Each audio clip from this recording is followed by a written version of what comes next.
반갑습니다. 한 주간 잘 지내셨나요? 예, 우리 옆에 친구한테 한번 인사했으면 좋겠습니다. 당신은 축복의 사람입니다. 당신은 축복의 사람입니다. 예. 하나님께서 여러분들을 축복의 사람으로 만드셨다는 것을 믿으시길 바랍니다. 그래서 여러분들 때문에 여러분들 주변이 복을 받게 될 거야. 하나님을 만나고 하나님의 은혜를 누리고 여러분들이 있기 때문에 여러분들을 통하여서 하나님의 사랑이 여러분들 주변으로 다 흘러넘치고, 그래서 여러분을 비롯해서 여러분들 주변의 모든 사람들이 살아나고 하나님께 영광 돌려드리는 행복한 사람들이 다 될 줄로 믿습니다. 예, 여러분들은 축복의 사람입니다. 오늘은 예레미야 50장 8절에서 10절을 통해서 수염소 같이 앞서가라 라는 제목으로 말씀의 은혜를 나누어 보고자 합니다. 여러분들, 이 사진 중에서 양과 염소를 혹시 구분할 수 있나요? 보세요. 양과 염소, 나는 구분할 수 있다. 자, 그러면 여러분들에게 선물이 있겠습니다. 자, 어떤 게 양이고 어떤 게 염소예요?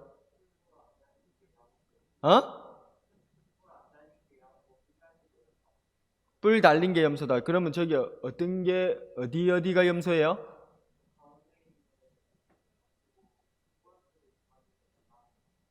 오른쪽 두 마리는 양이고 가운데 있는 건 염소고, 그래 그 옆에 있는 거, 그 옆에는 저기 저 검정색 흰색,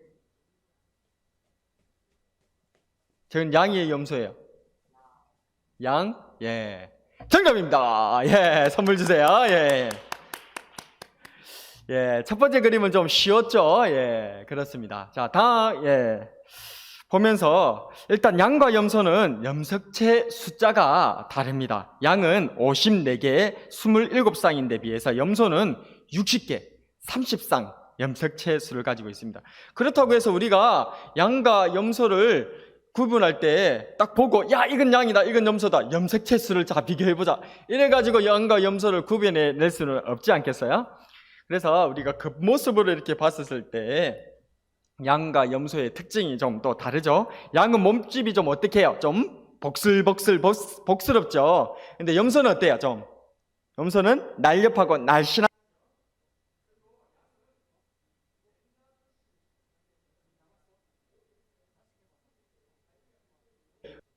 둥글게 나 있잖아요. 근데 염소는 좀 어때요? 염소는 그런 건 없고 뭐가 있어요? 예, 수염이 있어요. 예. 그리고 또 양은 꼬리 부분을 보게 되지만, 양은 꼬리가 뭉툭하니 돼가지고 이렇게 밑으로 쳐져 있어요. 이렇게 엉덩이를 이렇게 딱 닫고 있거든요. 근데 염소는 어떻게 할까요? 반대로 바짝 쳐들어 있어요. 그래서 이렇게 엉덩이를 보면 또 양과 염소를 구분을 할 수가 있습니다.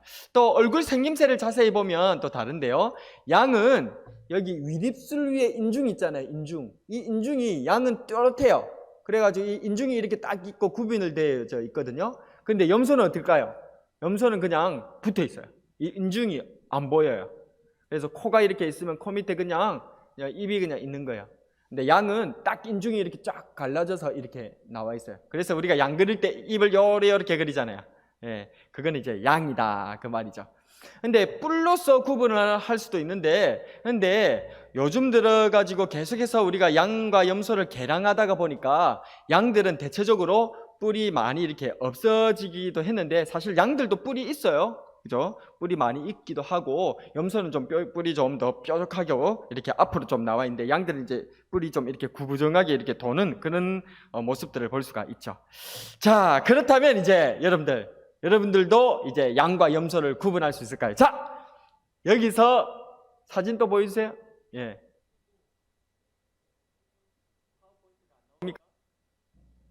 예.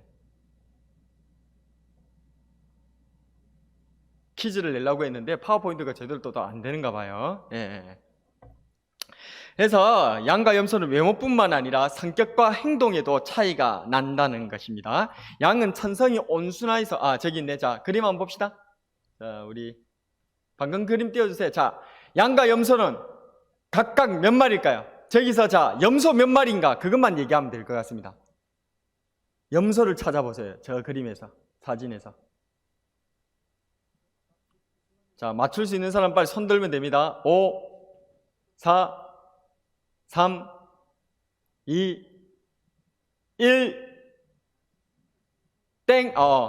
자, 염소 몇 마리입니까? 몇 마리? 손가락으로 해봐. 한 마리도 없다고? 염소가 한 마리도 없다고? 정답입니다! 예. 지금 저기 있는 건 전부 다 양입니다. 예. 잘 맞췄습니다. 이렇게 양과 염소를 이제 우리 친구들도 구분할 수 있을 거예요. 그래서 일반적으로 이 양과 염소는 이렇게 생김새로도 이렇게 좀 구분을 할 수가 있습니다. 양은 천성이 온순하고 무리지어서 있는 것을 좋아하는 반면에 염소는 호기심이 많고 혼자서도 잘 지냅니다. 또한 양은 풀을 즐겨 먹는 반면에 염소는 풀뿐만 아니라 나뭇잎도 이렇게 따먹어요. 그래서 여러분들 내셔널 지오그래픽이라든지 동물의 왕국 그런 거 보면 나무 위에 막 염소가 막 올라가 있는 그런 사진 보신 적 있어요? 예, 염소는 그렇게 나무 위에 올라가가지고 나뭇잎도 막 따먹어요.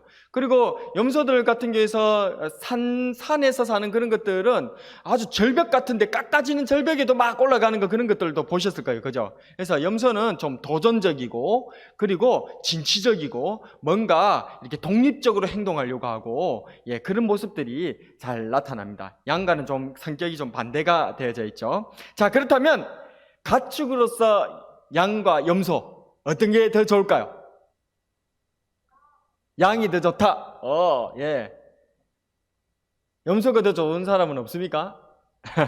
물론 단정적으로 양이나 염소 둘 중에 어떤 것이 좋다라고 말할 수는 없습니다. 둘 다 고기, 젖, 가죽, 또 털을 얻을 목적으로 잘 우리가 키우고 또 많이 개량해 왔었거든요.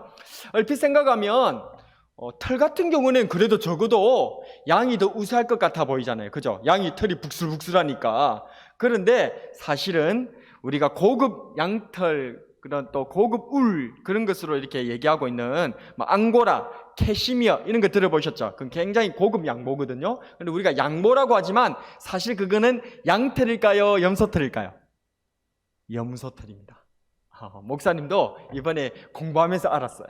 그래서 이렇게 우리가 털하면 양이 더 좋을 것 같지만은 털도 사실 염소가 더 고급 털이었다는 사실이었습니다.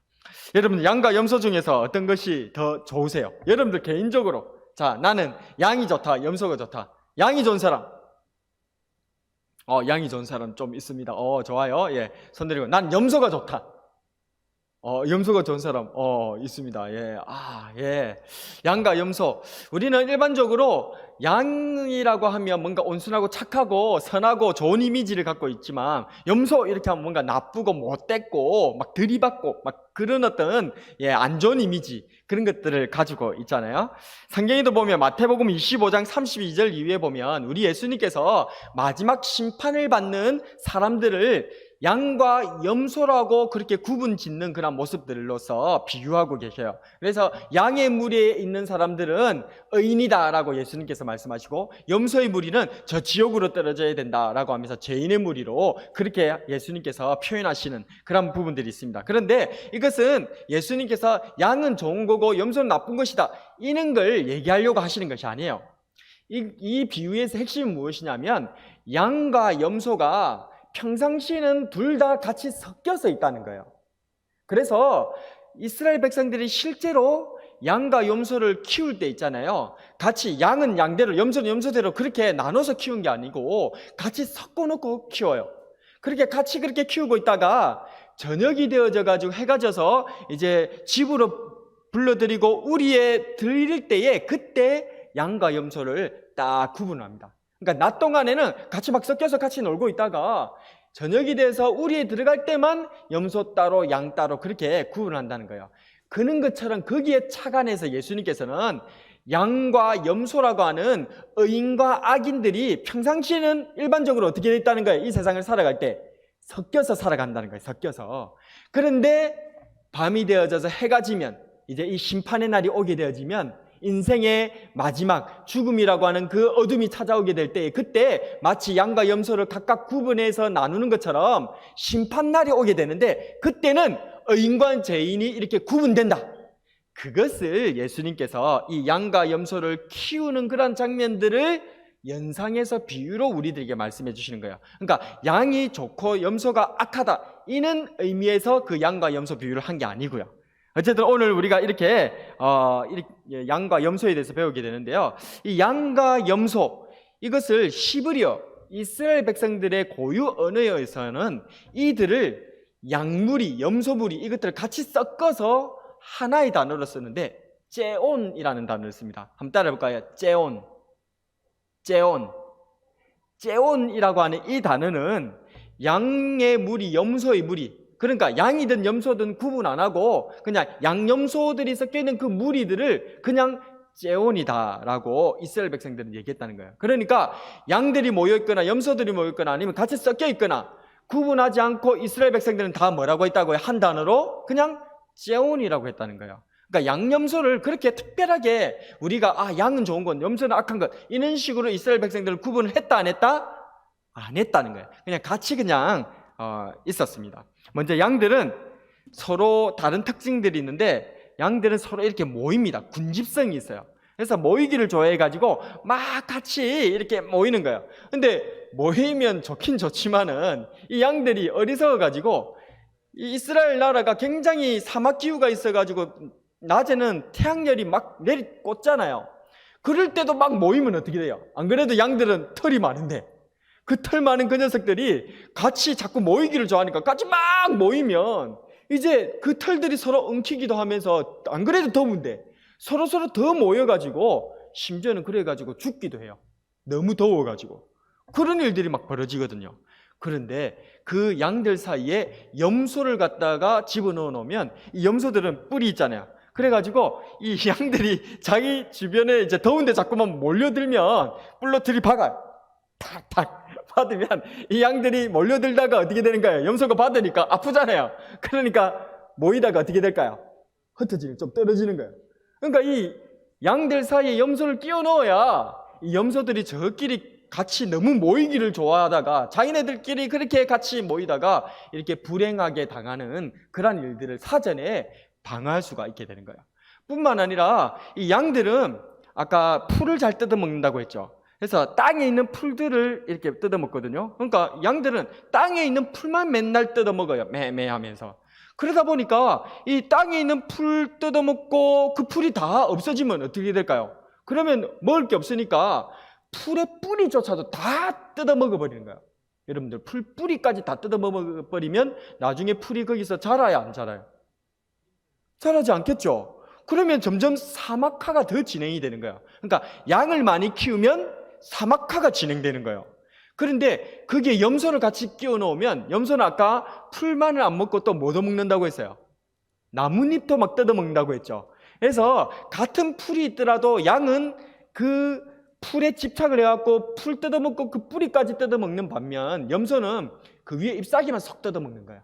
왜? 자기네들은 그것 말고도 또 위에 다른 잎사귀들 위에 있는 것들도 또 먹을 수 있으니까 굳이 뭐 흙을 파내가지고 뿌리까지 막 이렇게 먹을 필요가 없는 거죠. 그러니까 염소가 같이 있어줘야 그 목초지도 보존할 수 있게 되는 거죠. 그래서 이스라엘 백성들은 목축을 할 때에 양들만 같이 있는 것이 아니라 양들과 염소를 같이 섞어가지고 적절하게 그렇게 목축을 하고 키우고 그랬습니다. 또 뿐만 아니라 갑자기 천둥번개가 우르꽝 치잖아요.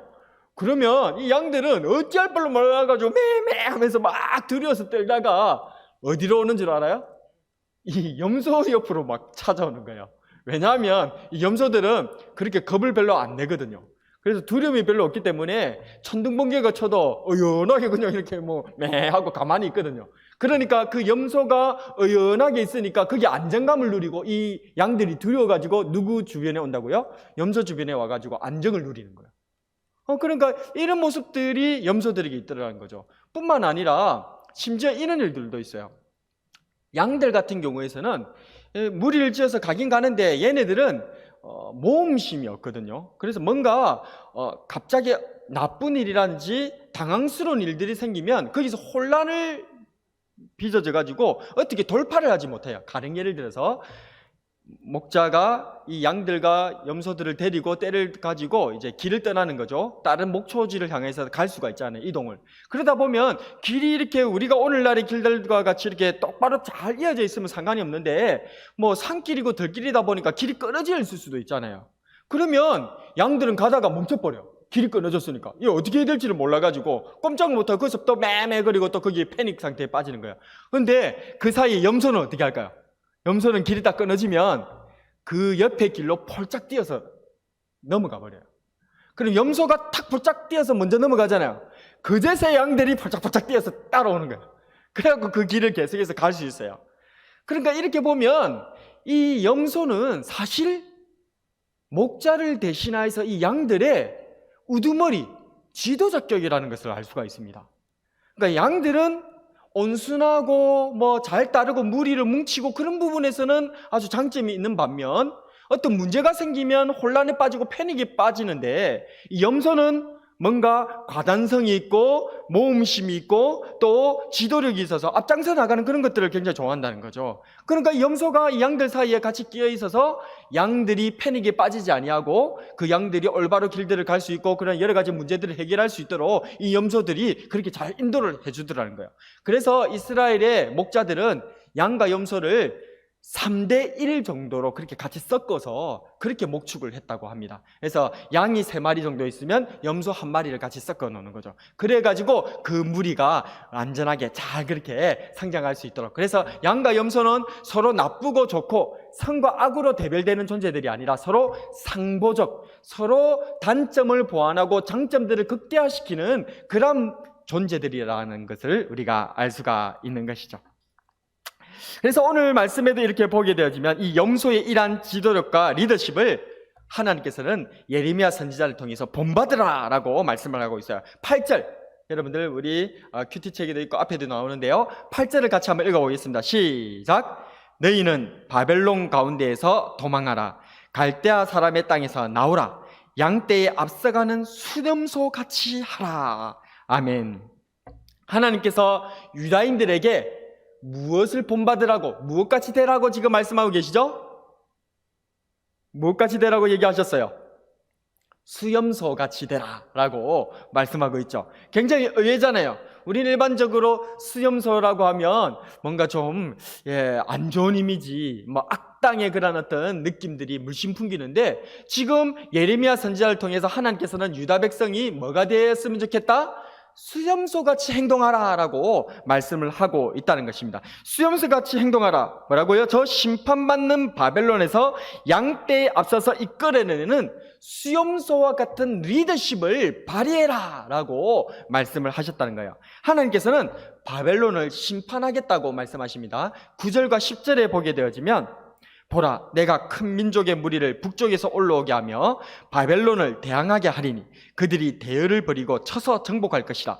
그들의 화살은 노련한 용사의 화살 같아서 허공을 치지 아니하리라. 갈대아가 약탈을 당할 것이라. 그를 약탈하는 자마다 만족하리라. 여호와의 말씀이니라. 아멘. 이 9절과 10절에 보게 되어지면 바벨론이 심판을 당해서 멸망당할 것을 예언하고 있는데요, 여기서 바벨론을 심판하는 북쪽에서 오는 큰 민족, 그것은 역사적으로 보면 바사, 페르시아입니다. 여러분들 성경에 보면 이렇게 이름이 비슷한, 오늘날에도 보면 저 중동 지역에 이름 비슷한 두 나라, 큰 나라 있잖아요. 이란, 이라크. 그죠? 두 개의 나라가 있잖아요. 이란, 이라크. 전에 목사님이 여러분들이 이것을 외우기 쉽도록 한번 얘기를 해줬는데 기억이 나는지 모르겠어요. 성경에 나오는 이 지금 바벨론과 바사, 이 나라들이 이란과 이라크의 조상이 되는 사람들이에요.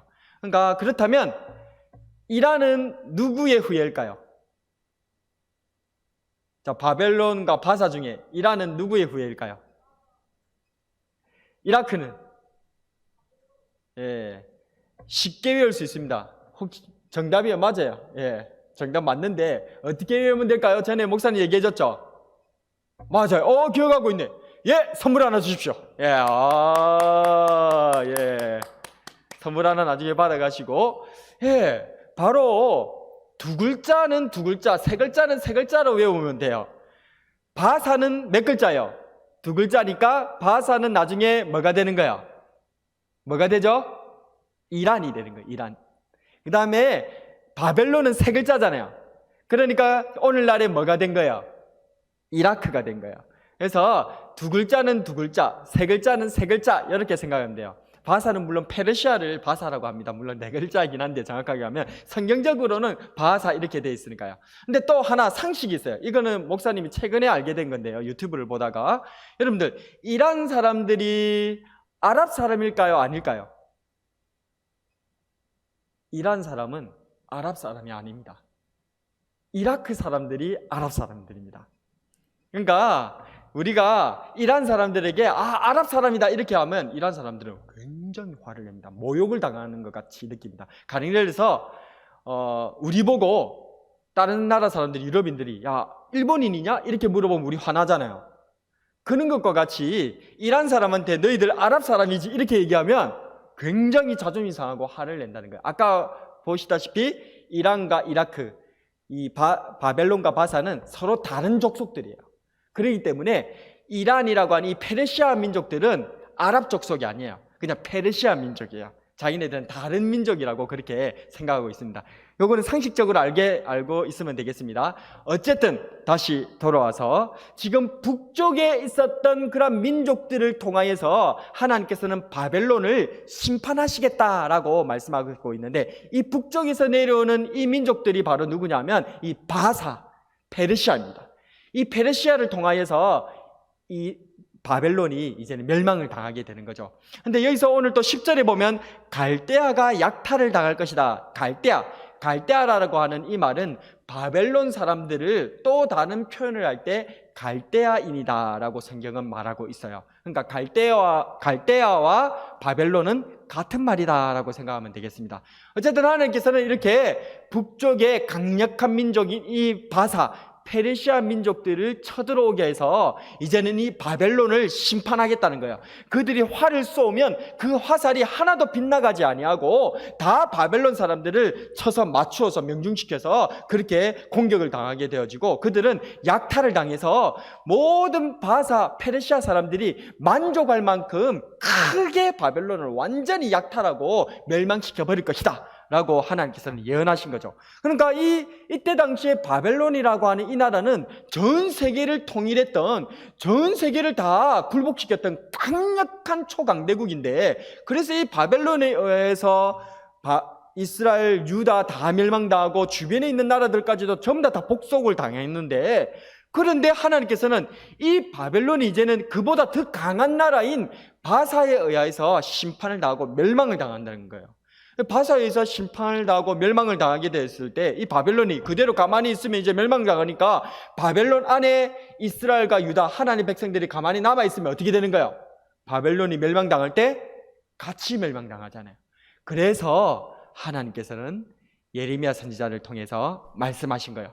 너희들은 수염소같이 저 어찌할 바를 몰라서 그냥 멸망당하는 바벨론에서 그냥 거기에 머물려서 그렇게 패닉 상태에 빠져있는 양들과 같은 그런 사람들을 이끌어서 너희들이 앞장서서 그 바벨론에서 빨리 탈출해 나와라. 아까 목사님이 얘기했죠. 양들은 길이 끊어져 버리면 어찌할 바를 몰라가지고 어떻게 가야 될지 몰라서 그냥 웅성웅성 모여만 있다고 그랬잖아요. 그런데 그곳에 수염소는 어떻게 한다고요? 그냥 길을 폴짝 뛰어가지고 끊어진 길도 뛰어넘어서 길을 개척해 나가거든요. 그렇게 수염소가 먼저 가면 그 뒤를 어떻게 한다고요? 양들이 따라서 폴짝폴짝 뛰어서 그렇게 길을 간다고 했잖아요. 바로 그 이미지입니다. 하나님께서는 지금 멸망당하는 그 바벨론에 머물러 있지 말고 너희들은 수염소와 같이 저 어리석은 양들 어찌할 바를 몰라서 그렇게 헤매고 있는 그 양들의 앞장서서 그 바벨론에서 뛰쳐나오라는 거예요. 그렇게 하면 너희들의 그 리더십으로 통하여서 그 양들이 구원을 받게 될 것이다 라고 말씀을 하고 있는 것입니다. 오늘 그렇다면 우리가 빠져나와야 될 그 멸망당할 바벨론은 대체 어딜까요? 여러분들에게 있어서 하나님의 심판을 자초하게 되는 그 죄악의 자리는 어딜까요? 여러분들이 빠져나와야 될 그러한 사람들에게 또 말을 당하고 하나님의 마음을 아프게 하는 그러한 장소와 사람들의 그룹들이 있습니까? 그것이 무엇인지를 한번 생각해 봤으면 좋겠습니다. 어떤 친구들은 남들 험담하는 친구들 모임이 멸망당할 바벨론일 수 있을 거예요. 또 어떤 친구들은 이상한 단체 톡방 그런 거 개설해가지고 거기서 친구들 험담하고 뒷담화하고 막 그렇게 놀리고 바보 만들어버리는 그런 단체 톡방에 가입해 있는 친구들이 있을 거예요. 그게 바로 멸망당할 바벨론입니다. 거기서 수염소처럼 먼저 빠져나오셔야 돼요. 혹은 여러분들이 좋은 PC방들 일반적으로 좋을 수 있지만은 그러나 또 거기서 나쁜 친구들이 어울려 있는 그런 PC방에서 그렇게 계속 빠져갖고 있을 수도 있을 거예요. 또 학교나 학원 친구들 그런 잘못된 친구들의 무리 그런 곳에 여러분들이 가담해 있을 수도 있습니다. 혹은 그것이 아니더라도 여러분들이 너무 지나치게 또 PC에 매몰되어 있다든지 아니면 휴대폰을 놓지 못하고 계속해서 휴대폰, SNS, 채팅방에 계속해서 확인하고 뭐라고 얘기하는지 그게 너무 또 관심이 빠져가지고 거기서 헤어나오지 못하고 하나님의 심판을 자초하는 그러한 바벨론이 여러분들의 그런 PC나 스마트폰이 될 수도 있다는 거예요. 하나님께서는 이제 여러분들에게 말씀하십니다. 수염소와 같이 다른 친구들은 그곳에 빠져있다 할지라도 그 멸망당할 바벨론에 빠져있다 할지라도 너는 수염소와 같이 앞장서서 빠져나와라. 네가 먼저 아니라고 얘기하고 그곳에서 빠져나온다면 다른 친구들도 너의 모습을 보고 아 이건 잘못됐구나 빠져나올 수 있는 길을 열어줄 수 있다는 거예요. 그래서 하나님께서는 지금 예레미야 선지자를 통해서 이 유다 백성들 이 갈 바를 알지 못하여서 바벨론에 그냥 그곳에서 머물러서 그냥 어찌할 바를 몰라서 바벨론이 멸망당할 때 그곳에서 같이 멸망당할 수밖에 없었던 이 양떼와 같은 유다 백성들에게 말씀하시기를 하나님의 말씀을 듣는 너희들은 수염소처럼 앞서서 그 바벨론에서 빠져나와라. 너희들이 먼저 아니라고 얘기하고 너희들이 그것은 잘못됐다고 먼저 얘기하고 나는 여기에 동참할 수 없다라고 선언하고 그 자리에서 먼저 빠져나오면 너희의 그 모습에 감화를 받은 다른 갈 바를 알지 못한 양떼들이 같이 빠져나올 수 있다는 거예요. 그러니 너희들은 수염소와 같이 앞장서라 라고 말씀을 하고 있다는 것입니다. 하나님께서는 말씀하십니다. 양떼에 앞서가는 수염소같이 하라. 한번 따라해 볼까요? 양떼에 앞서가는 수염소같이 하라. 다시 한번 양떼에 앞서가는 수염소같이 하라. 양떼에 앞서가는 수염소같이 그렇게 걸어가는 저와 여러분들이 되었으면 좋겠습니다. 죄악의 자리에서 먼저 앞장서서 그곳을 빠져나오고 길 잃은 어린 양과 같은 친구가 계속 그곳에 머물러 있다면 데리고 빠져나올 수 있는 수염소와 같은 리더십을 갖춘 우리 모든 친구들이 다 되기를 주님의 이름으로 축복합니다. 말씀을 정리하겠습니다. 오늘 우리는 수염소의 리더십에 대해서 묵상해 보았습니다. 때론 지나치게 끼리끼리 모여서 서로 다치는 양들을 떨어지게 해주고 때로는 두려움에 빠져서 떨고 있는 양들을 든든하게 지지하고 위로해주고 때로는 길을 잃어 어찌할 바를 알지 못하는 양들에 앞서서 길을 제시해주는 양떼에 앞서가는 수염소와 같은 사람이 되는 저와 여러분이 되길 주님의 이름으로 축복합니다. 오늘의 한 줄 설교 요약. 수염소의 리더십으로 죄악에서 먼저 나오자.